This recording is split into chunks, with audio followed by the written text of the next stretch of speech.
Welcome back. Welcome and congratulations, Madame la Prof. You survived 26 years of teaching. Ha! Ha ha! Ha ha! 26 years of teaching. Now, I know that some people are going to say, big whoop, I know this teacher who's been teaching for 40 years. I'm not trying to eclipse anyone. I'm just trying to celebrate me. I survived 26 years of teaching. And that first year, I think that's what I'm going to talk about. I'm going to talk about that first year. That first year, I was hired as a English second language teacher. So I'm not sure if I told this story before, but you know, it bears repeating. Always expect the unexpected in teaching.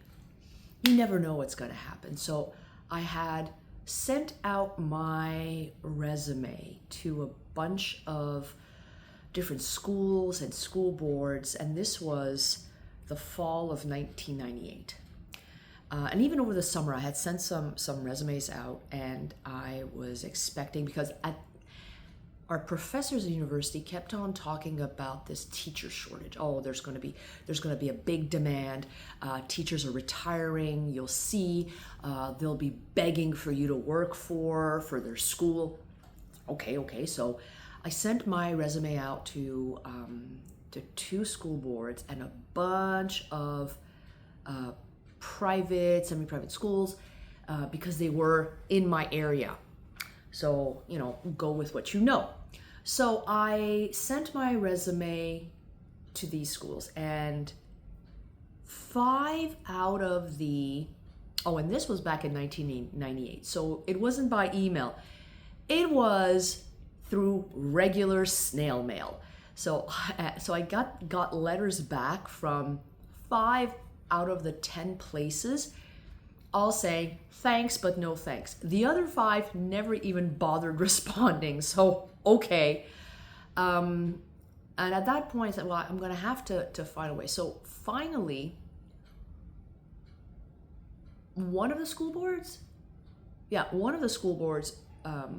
replied and said, sure, do you want to do some substitution? I said, okay, I'll be more than happy to do some substitution, but kept on sending me in elementary schools. Now, I don't know about you, but if you're trained to be an electrician and all of a sudden you're asked to do plumbing, it's not quite the same thing. So I said, you do know I'm a high school French teacher. Yes. But everybody has to do substitution on all fields. Okay, but you are aware I don't know how to work with these kids. It is a very different training working with.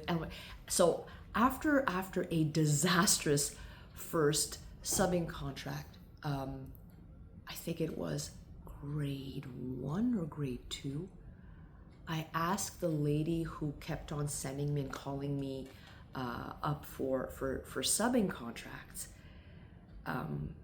Let's be clear, when I say contract, I mean one day, okay? I said, could you at least, send me grade 4, 5, 6, because at least they're closer to teenage years. And sure enough, I had an experience. I had 2 days of substitution with a grade 6 class, and that was lovely. That was nice. They had that chaotic good alignment where, they're not evil. They're just very hyper energetic. So that was interesting. And I got a call from the school board that ended up hiring me full time. I had dropped off my resume at that school board, and I guess it ended up in the hands of someone at a school in Outremont. Now, if you are familiar with Montreal, maybe you are, maybe you are not. If you're familiar with Montreal, Outremont is a richer, richer francophone, historically francophone. I know that the composition has changed over the years. Historically, richer neighborhood in Montreal, or town, borough, suburb, borough. I'm not too sure. I'll have to check. So, and the school was not a private school. It was a public school, public high school. And the guy on the phone said, "Hi, I'm from school X. I don't know how bad it will be if I mention it. Paul Gérard Lajoie. If you know the school, you know the school. It's a nice school. So we're looking for a substitute teacher on Friday for French. Are you interested?" I was like, "Yes, high school, absolutely." So I show up and he says, "So you're going to be doing today as a French teacher, but on Monday you're going to start as an English teacher." And it took me a while to register. And I said, "Okay, so I'm subbing in English today, but next week I'm doing French." He says, No, it's the other way around." "What?" "Yeah, we really, really, really need an English teacher. Our first teacher is on mat leave. The other teacher went on sick leave, or it was the other way around. First teacher went on sick leave. The other one went on mat leave, and the teacher who's doing it right now, well, he can't do it anymore because his schedule is overloaded." And when I found out, he was teaching on a 6-day cycle, 36 periods, 6 periods a day. That's a lot.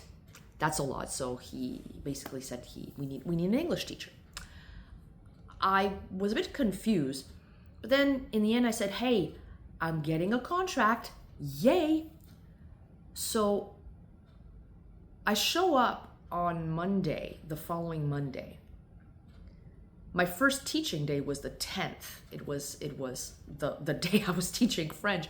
But on the Monday, I finally met the principal. And I said, "You are aware I'm a French teacher. I'm not an English teacher." And he said, I thought there was you had a diploma in teaching English." And then I realized the mistake he had made, or the good mistake, the lucky mistake he made in my case.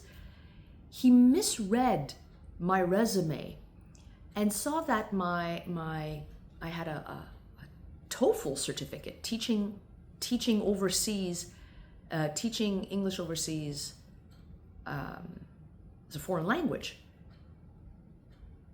And I said, I didn't study. That's a certificate. I spent 2 days in grade 11 passing the tests, and I got it. I've had that certificate since I'm in grade 11. And he went, "Oh, but you do speak English, right?" He was on the verge of merely hiring someone who could converse and speak English and handle English. So just to give you an idea, the teacher shortage is something that's been going on for many years. And that's how I end up starting my teaching career as an English teacher. And it was not, the students were not easy. They were not easy students. They were a handful. And I had a lot of difficulty. And I was sick that year. Oh my God. I think my body finally understood what it meant to teach in a school, because all the germs attacked me all at the same time. I had a brutal cough, a cough that kind of lasted 4 months, the kind of hacking cough. It was not pleasant. All that to say, at the end of the year, those students thanked me, not because I was a fantastic English teacher, but they said, "Madame, on pensait pas que t'allais survivre.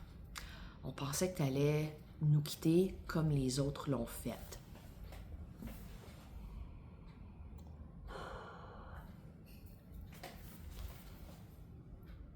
I can't believe I'm getting emotional for that.